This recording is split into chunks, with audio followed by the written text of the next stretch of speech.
She walked into the office and asked, "Where can I buy a dad?" The Millionaire CEO's world stopped. Let me know if you'd like a formatted version for a storybook, screenplay, or promotional blurb.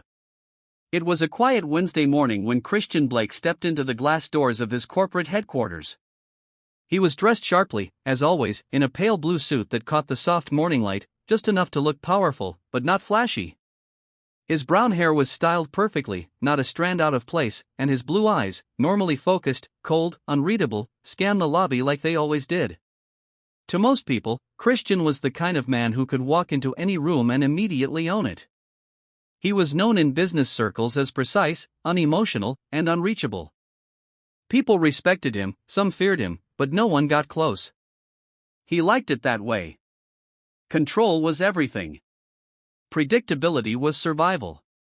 That morning, however, was the beginning of something that would change everything. He was halfway across the marble lobby, nodding to his assistant, who stood ready with his daily briefing, when he saw something that didn't make sense. Just near the reception desk, sitting quietly on the floor, was a little girl. She was small, maybe 5 or 6, with long blonde hair that curled at the ends and a white dress that looked like it had once been perfect, but was now a little wrinkled. Over it, she wore a denim jacket, slightly too big, as if it had been handed down. She clutched a small backpack in her lap, the kind with cartoon stars and sparkles, and her sneakers were scuffed. But it wasn't her clothes that struck him. It was her face. Her eyes were wide in the same piercing shade of blue as his. She wasn't crying. She wasn't making a sound. She just sat there like she was waiting for something or someone. No one else in the building seemed to notice her. Executives walked past in a rush. The receptionist looked nervously at Christian as if unsure whether to call security or pretend everything was fine. Christian stopped walking. Something about this moment made his chest tighten in a way that had nothing to do with logic. He approached the girl slowly, crouched down, and tried to smile, though it came out awkwardly. "Hey there, are you lost?" The girl looked up at him calmly and said with absolute seriousness, "Where can I buy a dad?" For a moment, he didn't process the words. He blinked, stunned. It wasn't the kind of thing anyone expected to hear, let alone from a child. The few people who were within earshot turned their heads, some out of confusion, others out of pure discomfort.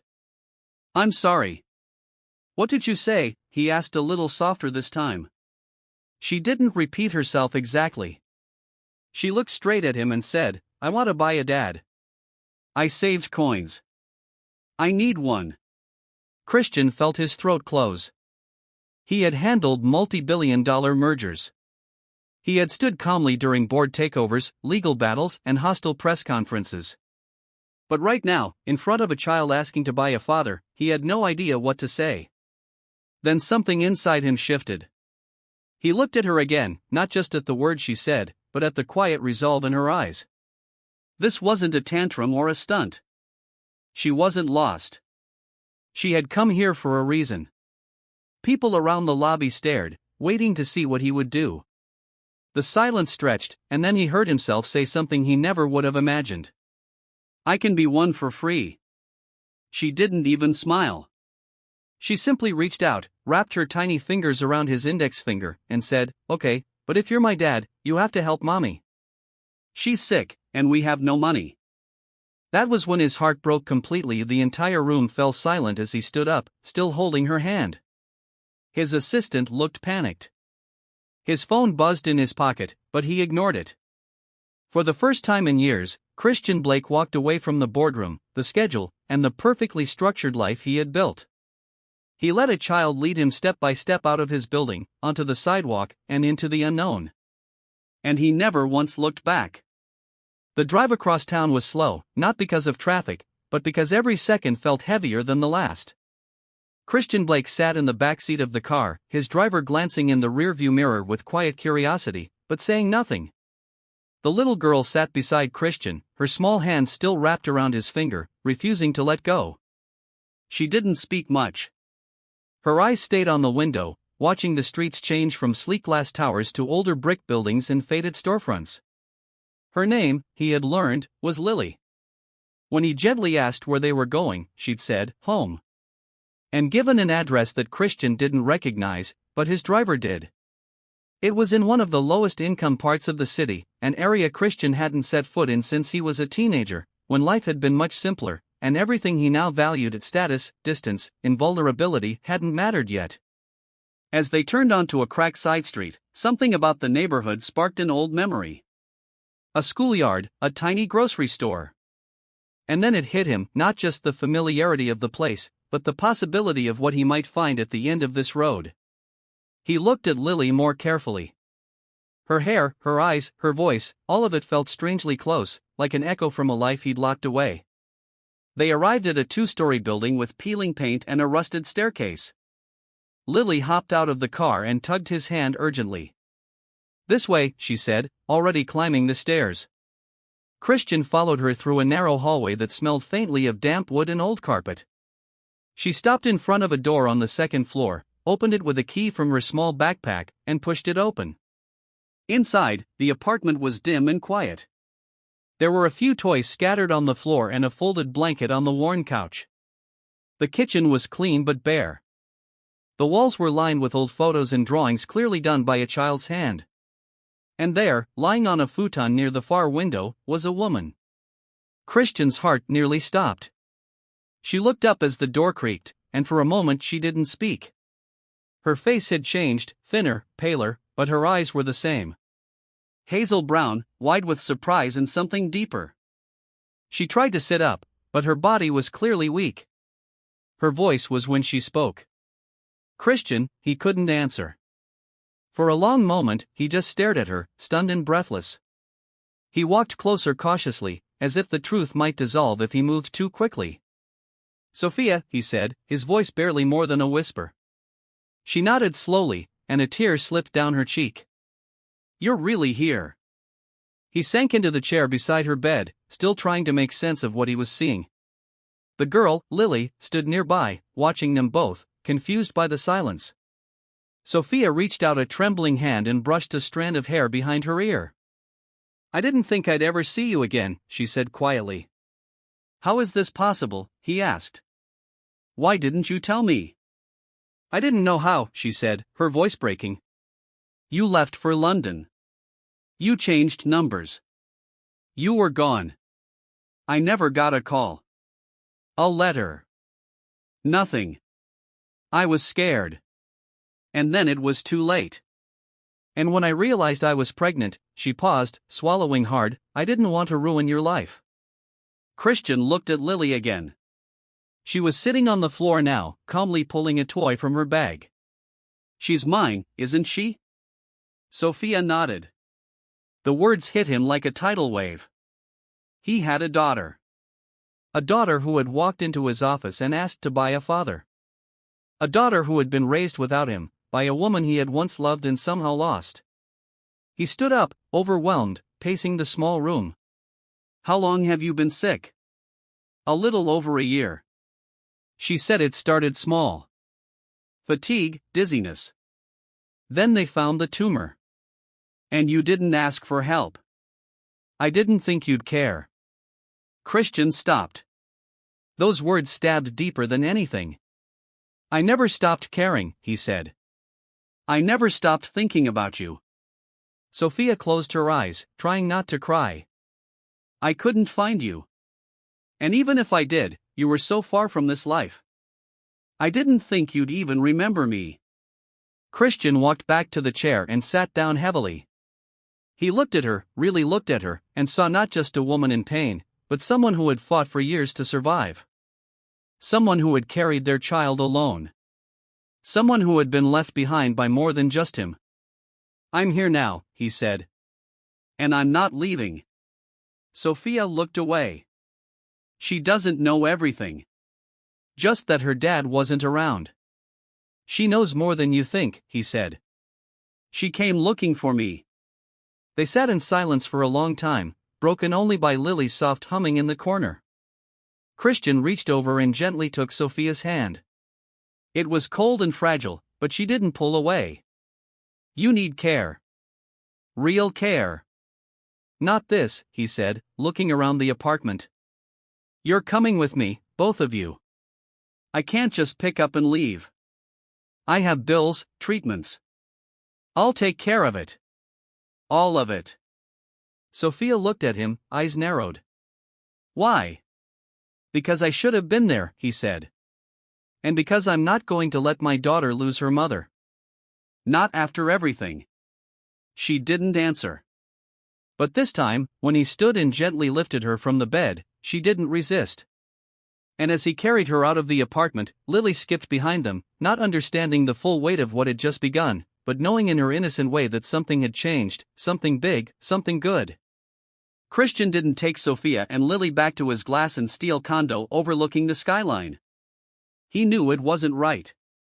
That place, while impressive, was cold, curated, and far too sterile for a woman fighting illness and a child who still carried around a stuffed bunny missing one ear. Instead, he brought them to his private estate just outside the city, a quieter place surrounded by trees and soft hills with wide windows that let the sunlight in and a fireplace that had burned maybe twice in the last 10 years. It had been empty for a long time, meant for weekends that never came. But now it felt like the only home that made sense. As they entered through the side door, Christian watched Lily's eyes widen. She didn't run or shout like some kids might. She just took it all in. The big wooden staircase, the quiet humming of the air vents, the smell of lemon polish and cedar. She held her mother's hand until they reached the guest suite, where the bed had been made with soft sheets that Christian had asked his housekeeper to put out just that morning. Sophia, still weak and pale, sat slowly on the edge of the bed. Her face showed gratitude, but also hesitation, as if she didn't know how to receive this kind of help anymore.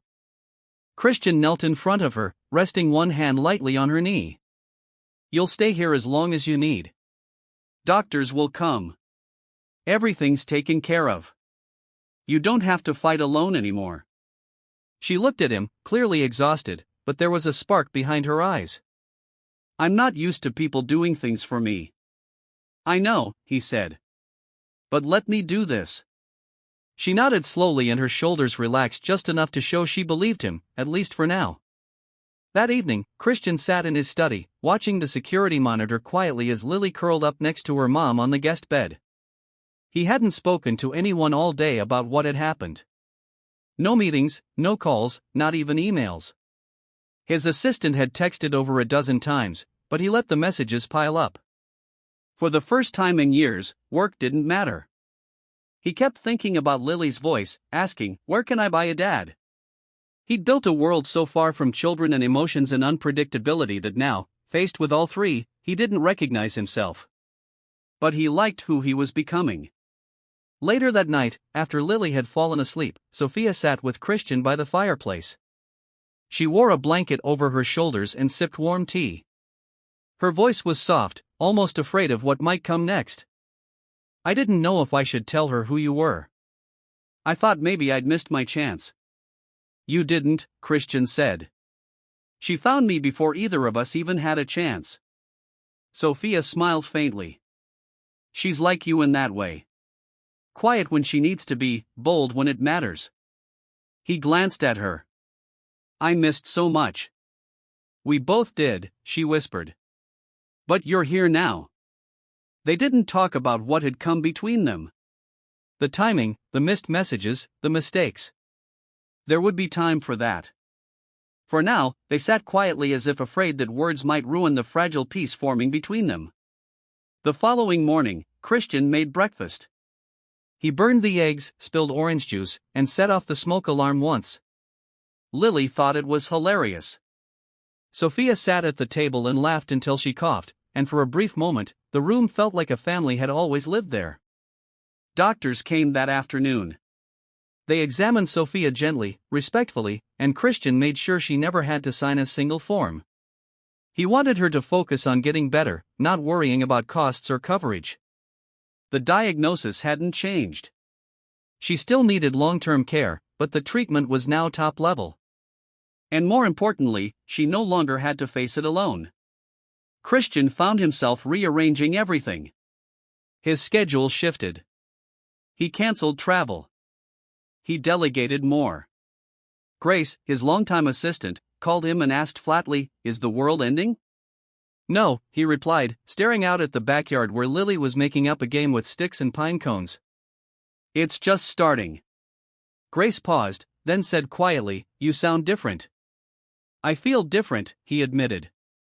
In the evenings, they all sat together. Christian read stories out loud, sometimes stumbling over silly voices that made Lily laugh until she couldn't breathe. Sophia began to regain strength slowly. She walked short distances through the house, sat outside with a blanket, and started keeping a journal. Christian caught her once writing something, and she looked up and smiled.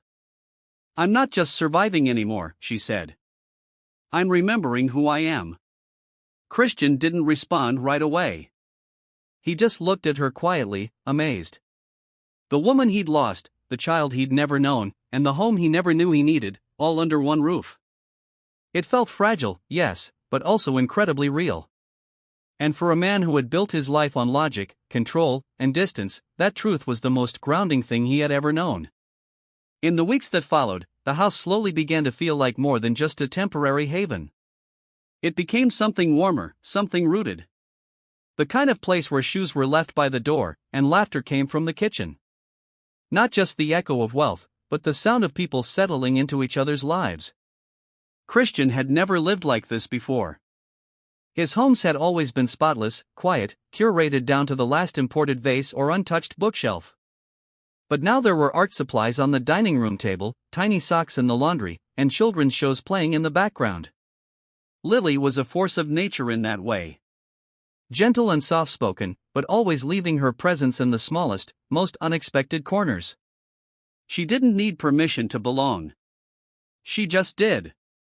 Sophia, though still recovering, was improving faster than the doctors had anticipated. The treatments were working, and more importantly, her stress levels had decreased dramatically. Christian made sure she had everything she needed, from medications and private physical therapy to time for herself. He set up a quiet reading space in the sunroom just for her with the same old poetry books she used to love in college, and even tracked down a rare first edition of her favorite author. The day she found it on the armchair wrapped in linen with a ribbon, she cried. Not because of the gift itself, but because someone had remembered. For Christian, everything was new. He was used to results, to schedules, and solutions. But now he was learning how to be present. He discovered that it took longer to teach Lily how to tie her shoelaces than it did to sign a multi-million-dollar contract. He learned that bedtime stories required patience, and that it was okay to get silly, to mess up voices, and laugh at himself. It humbled him in a way nothing else ever had. And yet, it didn't weaken him. It gave him something stronger than control, purpose. Every now and then, when Sophia was feeling well enough, they'd sit on the back porch together after Lily went to bed. They would talk in low voices, not about business or obligations, but about the past, the missing years, the ways their lives had diverged, and by some twist of fate realigned. Christian had questions. Of course, he wanted to know everything. What she had gone through, what she had felt, why she had never told him. And Sophia answered honestly, even when it hurt. She told him about nights spent working 2 jobs, about nearly collapsing on a bus after skipping meals so Lily could eat. She admitted there were moments she wanted to call him, to scream for help, but always talked herself out of it, convinced that he had moved on. "I watched interviews of you on TV," she said one night, voice low. "You looked like a stranger, sharp, powerful, untouchable. I didn't know how to fit into that world anymore." "You didn't have to," Christian replied, looking at her, not with regret, but with something deeper. "That world was never real without you in it." She didn't respond right away. But she reached for his hand and held it tightly, not like a gesture of romance, but of understanding, of forgiveness. Meanwhile, Lily continued to grow more comfortable. She began calling Christian Dad without prompting just one day while handing him a drawing she made. He nearly dropped his coffee when he heard it. He didn't correct her. He didn't question it. He simply folded the paper carefully and smiled so softly it surprised even him. It was a sketch of the 3 of them holding hands beneath a giant sun. Over their heads in crooked blue letters she had written one word, family. That evening, Christian tucked her in and sat at the edge of her bed longer than usual. She asked him if he was going to be there in the morning. He answered without hesitation, always. And he meant it, not just as a promise, but as a choice. For the first time in his life, Christian Blake wasn't chasing the next goal, the next deal, or the next title. He was choosing something harder. Being a father, a partner, and a man who showed up when it mattered. He had built empires, yes, but now he was building something more fragile and far more valuable. He was building a life. The first real test of this new life came not in the form of illness or legal complications, but in something surprisingly ordinary, a parent-teacher meeting at Lily's preschool. Christian had never been to anything like it before. The invitation had come home in Lily's backpack, a crumpled paper smudged with marker and crumbs. Sophia had been resting that day after a long treatment session, and Christian had offered to go in her place, thinking it would be a simple check-in. He wore a navy blue sweater instead of a suit, left his phone in the car for once, and arrived 10 minutes early, unsure of where to stand or what to say. He wasn't used to fluorescent lights and bulletin boards filled with construction paper handprints. He didn't know how to make small talk with other parents or sit on tiny chairs without looking completely out of place. When the teacher, Miss Howard, greeted him with a warm smile and gestured for him to sit, Christian awkwardly folded himself into a seat clearly not designed for someone over 6 foot tall. She opened a folder labeled Lily Blake and began walking him through her progress, how she was quiet but observant, how she always helped the other children clean up without being asked. How she once gave away her snack to a classmate who forgot theirs. Christian listened carefully, deeply focused, as if it were a business presentation. But as the teacher continued, she hesitated, lowering her voice slightly. "She told me something last week," Miss Howard said, tapping her fingers gently on the edge of the folder. "She said her dad used to live in the clouds, but he came down when she asked for him." That's how she described it. Christian froze. He wasn't sure what to say. A lump formed in his throat before he could speak. "I just thought you should know," the teacher added gently. "Whatever you've done for her, it's working.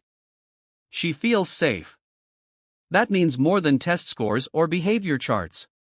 When he got back home that afternoon, Christian sat in his car longer than usual, staring at the house he used to see as just a structure. Now it felt like something alive, something that carried the breath of the people inside it. Lily ran out the front door to greet him, a paint smear on her cheek and a ribbon half untied in her hair. She hugged his leg like she'd been waiting all day. And when he picked her up, she rested her head on his shoulder without saying a word. He held her tightly, his hand gently cradling the back of her head, breathing in the scent of markers and apple juice.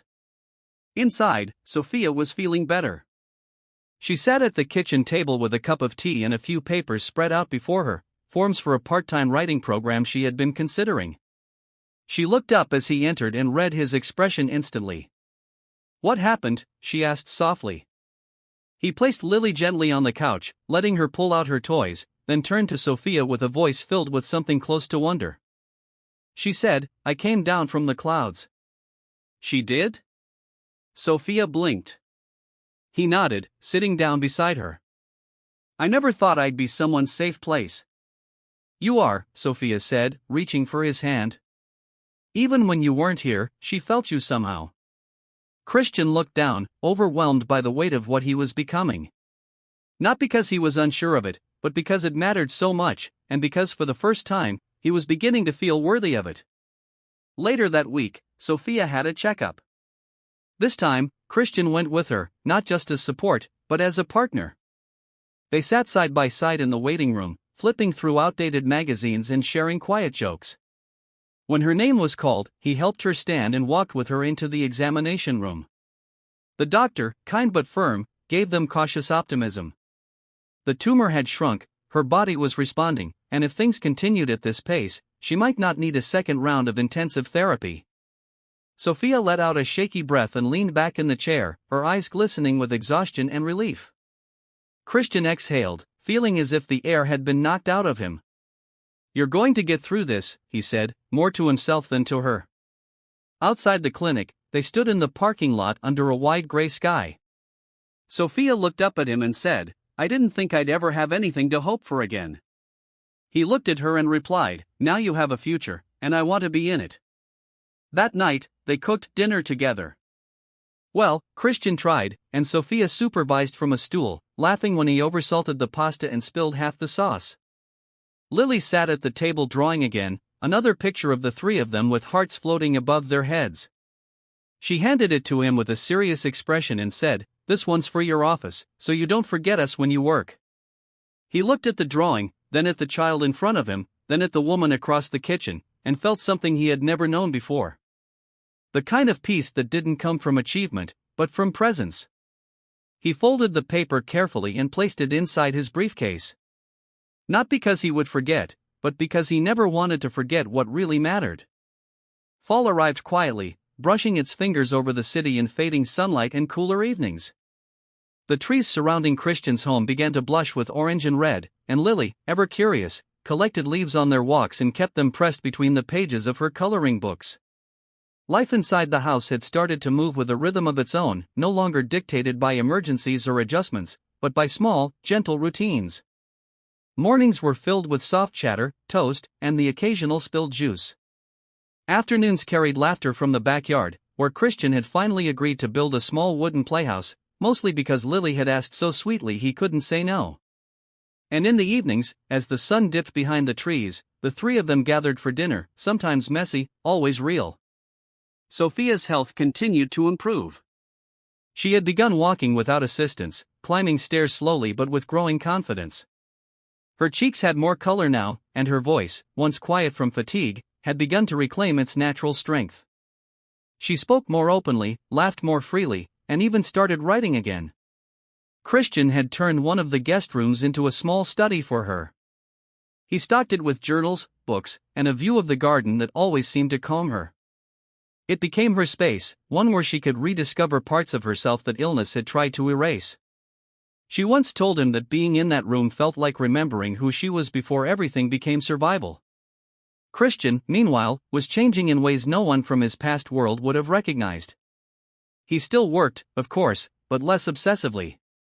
He kept meetings concise, refused late-night calls, and took weekends entirely offline. His assistant, Grace, had stopped asking if he was feeling all right and instead started sending him parenting articles and notes like, "Lily's class has a field trip. Don't miss it." He appreciated that more than he let on. One night, after Lily had gone to sleep, Sophia found Christian in the kitchen sitting with a cup of tea he hadn't touched. He looked distracted, eyes fixed on something invisible. She sat beside him and waited. When he finally spoke, his voice was soft and full of thought. "I spent years thinking power meant being untouchable. That if I could control everything, I'd be safe. But this," he gestured vaguely, "this is the first time I feel like I'm living." Sophia smiled at him, not with pity, but with understanding. "Because you finally let yourself be part of something bigger than you," she said. "And you didn't lose anything. You gained everything." Christian reached across the table, his fingers curling around hers. He hadn't planned to fall in love again. In fact, he'd thought that part of his life had closed long ago, locked behind doors of old memories and regret. But now, sitting across from the woman he had once lost and the child they had unknowingly created, he felt something solid take root in his chest. He was no longer running from silence or chasing success to outrun emptiness. He was still, and in that stillness, he felt whole. That weekend, they took a trip to a nearby lake.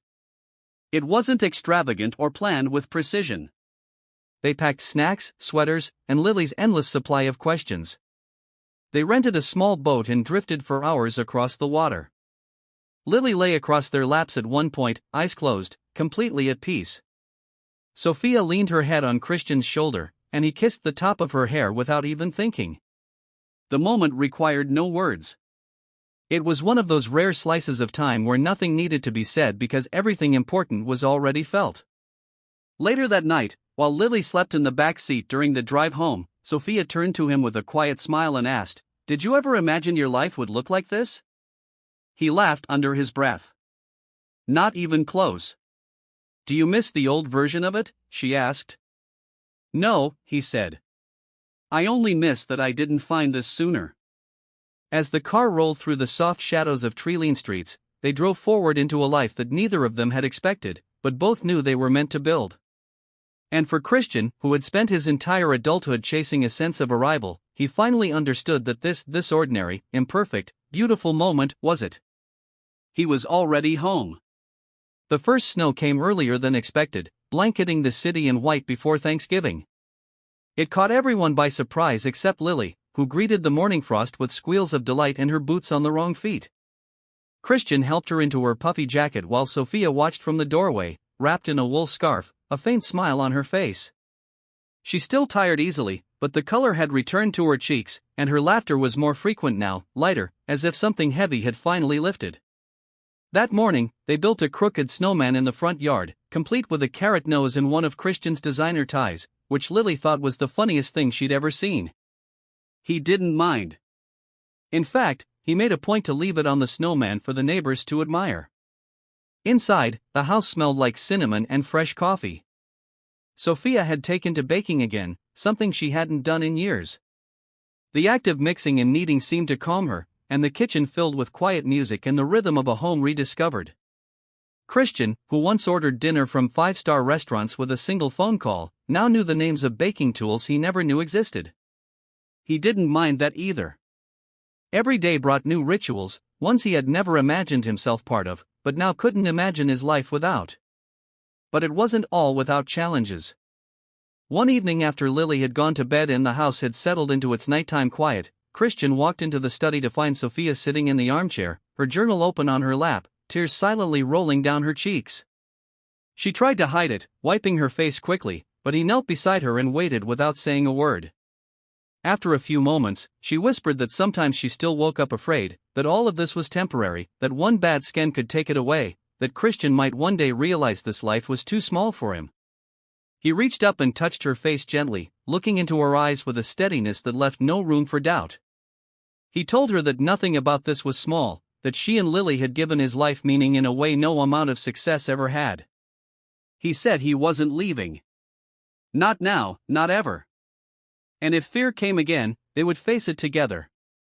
She didn't respond right away, but the way she leaned into him said more than words ever could.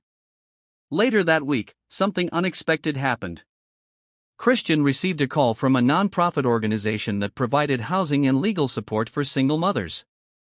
They had heard of his recent anonymous donations and invited him to speak at their winter fundraiser. At first, he declined. He wasn't ready to tell the world what had happened, what had changed. But Sophia encouraged him. She said that his story wasn't just his anymore. That if it could inspire even one person to step forward for someone in need, it was worth sharing. So, he agreed. The night of the fundraiser, Christian stood on a modest stage in a small auditorium wearing a simple suit and no tie. He didn't have a speech prepared. He spoke from memory, from the heart. He told them about a little girl who walked into his office one morning and asked to buy a dad. He told them how that moment shattered everything he thought he knew about life and how it led him to rediscover a love he thought he had lost forever. He spoke about the quiet strength of a woman who raised their daughter alone, and the way love had found its way back into his life through a second chance he never expected. The room was silent when he finished. No applause at first, just stillness, the kind that comes from people feeling something real. And then the clapping began, quiet at first, then louder. It wasn't just for him. It was for what his story represented. Hope, change, redemption. Afterward, when he returned home that night, Sophia met him at the door with a quiet look of pride. Lily was already asleep, but they stood together in the hallway for a long moment. Christian pulled her close, his voice low and steady, and said, "Thank you for believing I could be more than what I was." Sophia smiled, pressed her forehead to his, and replied, "Thank you for becoming exactly who we needed." That night, as snow fell gently outside and the world around them moved on unaware, their home remained full of warmth, of stories, of second chances.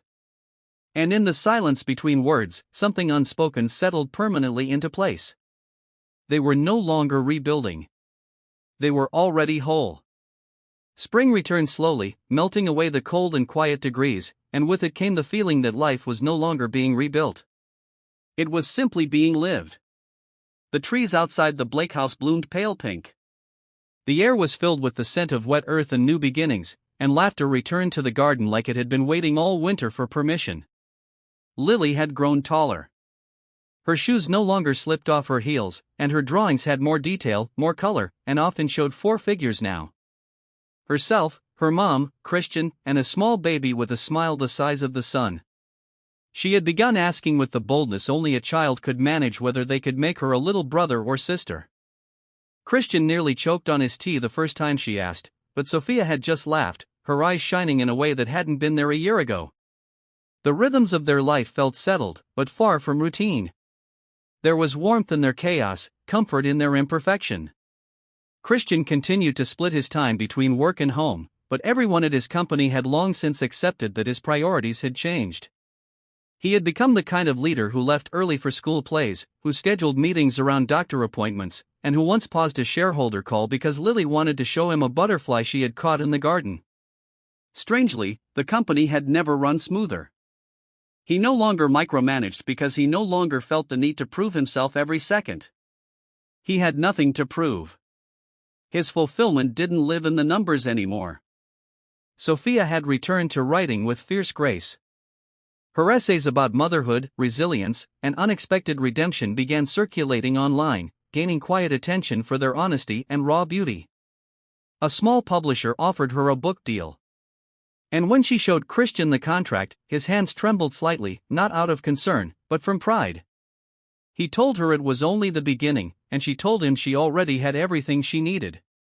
The manuscript grew page by page, written between nap times, evening walks, and cups of coffee that went cold from distraction. Lily would sit on the floor beside her as she wrote, coloring, or asking questions about the story. Sophia would smile and answer everyone, never brushing her daughter aside, even when her thoughts were deep in revision.